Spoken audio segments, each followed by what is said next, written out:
Hello, this is Blade, and today I wanted to share with you some tips and tricks and just general guidelines on how to use the longsword effectively, specifically against Magnamalo here in the demo.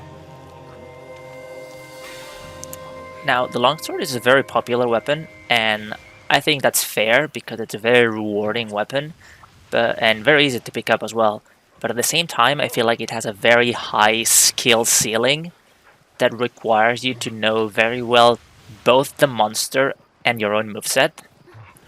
So basically I'm going to try to walk you through my thought process when using this weapon against the Magnamalo. And first we're going to start here with the Raytheon. It's very good to get up one level of spirit gauge from the very beginning, and then we take her to the monster. You probably noticed as well I picked up the spare wire bug. Anytime you are thinking of mounting a monster, you should always pick one up, and if one monster becomes mountable, you should also go out of your way to pick one up as well, because it will give you much more flexibility when using the mounting. And so we're gonna take the Raytheon to the Magnamalo, and as a general rule of thumb, you want to cancel your attacks into emergency evades, but right before the bar is completely full, you want to refill your wire bugs by just walking around or doing nothing. And then here you can see that I'm able to get a whole 4 attacks in because I had all of the wire bugs available to me. Then cancel the last attack into the Punisher, and we will start fighting normally. Now this knockdown gives us just barely enough time to get 2 spirit combos in, and you'll notice I do them out of the Yai slash, so the unsheathing that will automatically fill our gauge. Luckily I'm gonna be able to finish the combo just fine, and then I'm going to Yai Sheath to see what he does, and he roars, so yeah, I'm gonna counter it, and then I'm gonna follow it up with a Helm Splitter. Now that was a very risky move because the roar was not a very big opening, but you are able to counter right after one of them. It's always a good practice with the longsword to wait and see what the monster does. And here you'll notice right after this tail attack he will always do the claw attacks. And he does them twice if he has his claws charged. Exact same thing again here, except I'm caught out of position and I missed the counter, so I know I have to run away because he's doing the claws. You may have also noticed I cancelled the counter into a Yai Sheath before the slash. And that is something you should learn how to do if you want to play the longsword at a higher level. That is the fact that you can cancel the counter into some very specific actions. Right here I got the counter successfully, but then I jumped the gun and tried to do a Helm Splitter, and I had absolutely no business doing that because there was absolutely no opening. It's a bad habit to do things from muscle memory. Right here I could have done the Helm Splitter, but I had no Silkbind moves because of the mistake I made before, so I couldn't punish him now.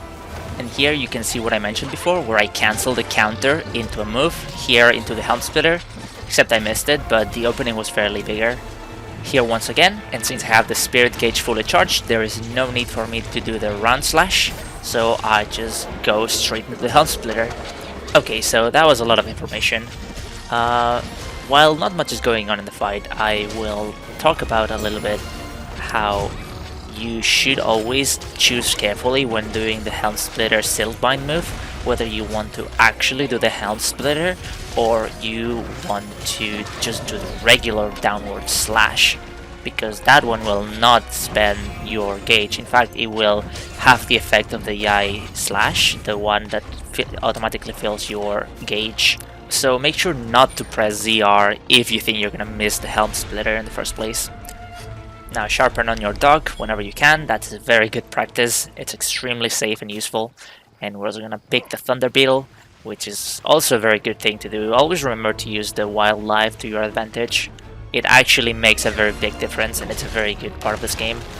Another very important aspect of longsword that you always have to keep in mind is that doing the counter, that is ZR plus A, is always going to drain all of your spirit gauge, and if you have no gauge when you do it, you will not be able to counter and you'll get hit.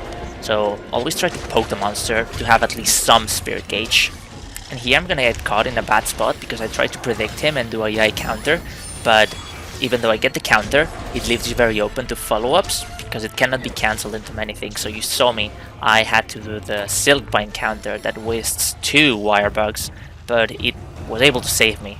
So now we're taking Magnamalo for a ride.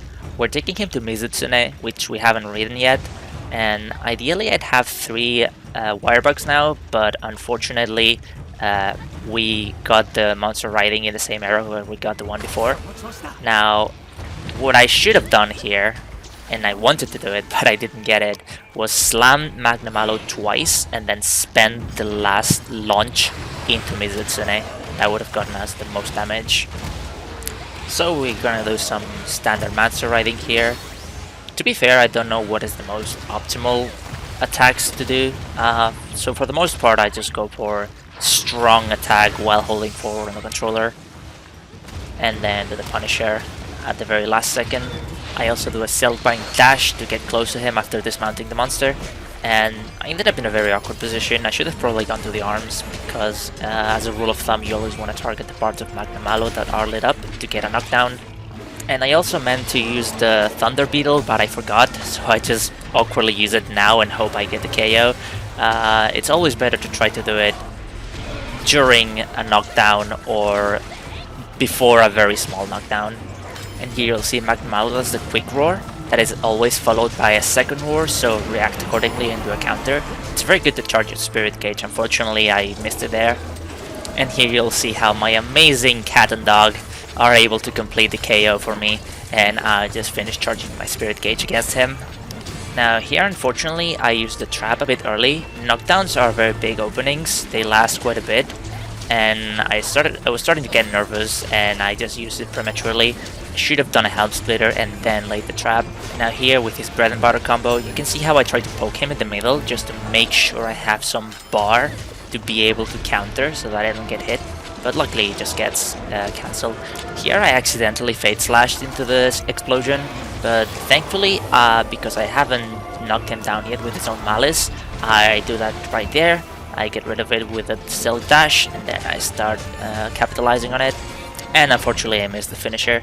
And you can start seeing here how I'm getting a bit nervous because I accidentally poked him instead of doing a counter. Longsword is all about choosing your moves carefully and reacting accordingly. It's very bad, like I said earlier, to have muscle memory and to just get nervous and act prematurely. And here you can see how I use the silk dash to get closer to him instead of just doing something like helm splitter. I think it's going to be very good to get used to the movement options that this game provides. They are going to provide a lot of flexibility.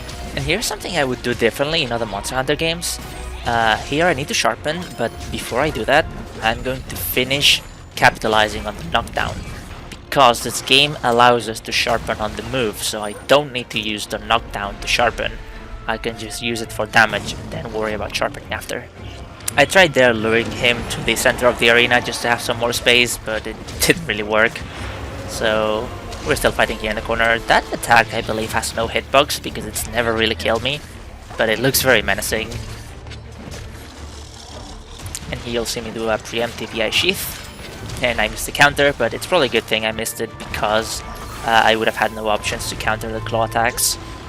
I make sure to leave the malice behind, and luckily I get a knockdown in the air. I think that was just a regular knockdown, not the malice one, because that happened before. And again here you will be able to see how I'm getting nervous because I did a EI sheath instead of a counter by accident, but I managed to pull off a counter off of that and punished him for it. And now you'll see I tried to counter a claw that's not charged. That's unfortunate because it means I get no counter if I don't get hit in the first place. And now he's just going to hit my cat and dog a little bit, and you should be careful with that in multiplayer as well, because when the monster is attacking other players, he may have hitboxes in places where you don't expect him to. And with this round slash, we can finally complete the mission. That was a bit of an unsafe move. If he had targeted me, he would have probably punished me for it. But luckily, it just happened to kill him, so it was all good. And some final thoughts. Like I said at the beginning, I think the longsword is a very rewarding weapon. I think it's popular for a reason. It also teaches you very well how to properly observe the monster and counter them properly. It's just also very demanding in the timing department and in the reaction department. You could see I made a lot of mistakes here, especially when I was getting nervous. It's a weapon that rewards knowledge and having a cool head.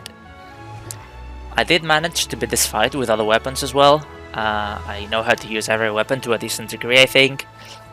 So I will probably make a few more videos, but the game is coming out in less than a week, so I don't think I'll make one video for every weapon. I will, however, try to make some content when the full game releases, so yeah.